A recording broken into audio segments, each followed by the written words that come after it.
രവി, എനിക്ക് കുറച്ച് തിരക്കുണ്ട്. നീ ആ ഓട്ടോറിക്ഷ വിളിച്ചു നോക്കാം. പിന്നെ ഓട്ടോറിക്ഷക്കാരെ അധികം വിശ്വസിക്കണ്ട, അവൻ അത്ര വെടുപ്പല്ല. എന്നാ പൊക്കോട്ടെ.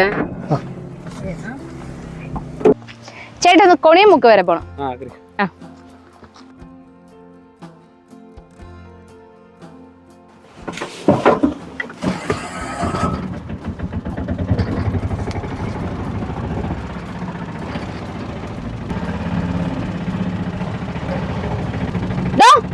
നേരെ നോക്കി വണ്ടി ഓടിക്കണോ?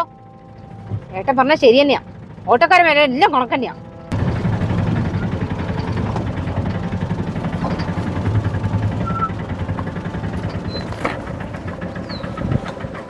അതെ, എനിക്ക് കുറച്ച് താമസമുണ്ട്. നിങ്ങളിവിടെ കുറച്ചേരം വെയിറ്റ് ചെയ്യോ? അയ്യോ, വെയിറ്റിംഗ് ഒന്നും ആവില്ല കേട്ടോ. 100 രൂപ വാടക തന്നേക്ക്. വെയിറ്റിന്റെ പരിപാടിയൊന്നുമില്ല. നിങ്ങൾ അങ്ങനെ പറഞ്ഞാൽ എങ്ങനെ ശരിയാവാ? എനിക്ക് ഇവിടുന്ന് വേറെ വണ്ടിയൊന്നും കിട്ടൂല. കുറച്ചേരം എന്തായാലും വെയിറ്റ് ചെയ്യണം. വെയിറ്റ് ചെയ്യാൻ എന്തായാലും പറ്റില്ല. വെയിറ്റ് ചെയ്യണമെങ്കിൽ നേരത്തെ വിളിക്കുന്നതിന് മുന്നേ പറയണമായിരുന്നു. 100 കൊണ്ടാ എനിക്ക് പോയിട്ട് വേറെ ഓട്ടോ ഉണ്ട്. ശരി ശരി.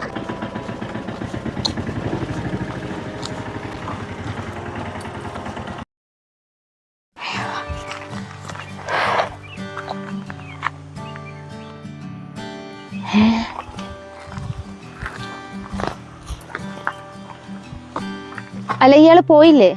തന്റെ ഏട്ടൻ പറഞ്ഞവരെ ഓട്ടോക്കാർ മൊത്തം മോശമാണെന്ന് എനിക്കറിയില്ല. പക്ഷെ ഞാൻ ഈ വണ്ടിയിൽ പണിയെടുക്കുന്നത് അതിനെനിക്കൊരു ആത്മാർത്ഥത ഉണ്ട് കേട്ടോ. അതുകൊണ്ട് ഒരു വണ്ടി കിട്ടാത്തടത്ത് ഒരാളെ കൊണ്ടിട്ടിട്ട് അങ്ങനെ പോയി കളയാൻ സ്വഭാവമൊന്നും എനിക്കില്ല.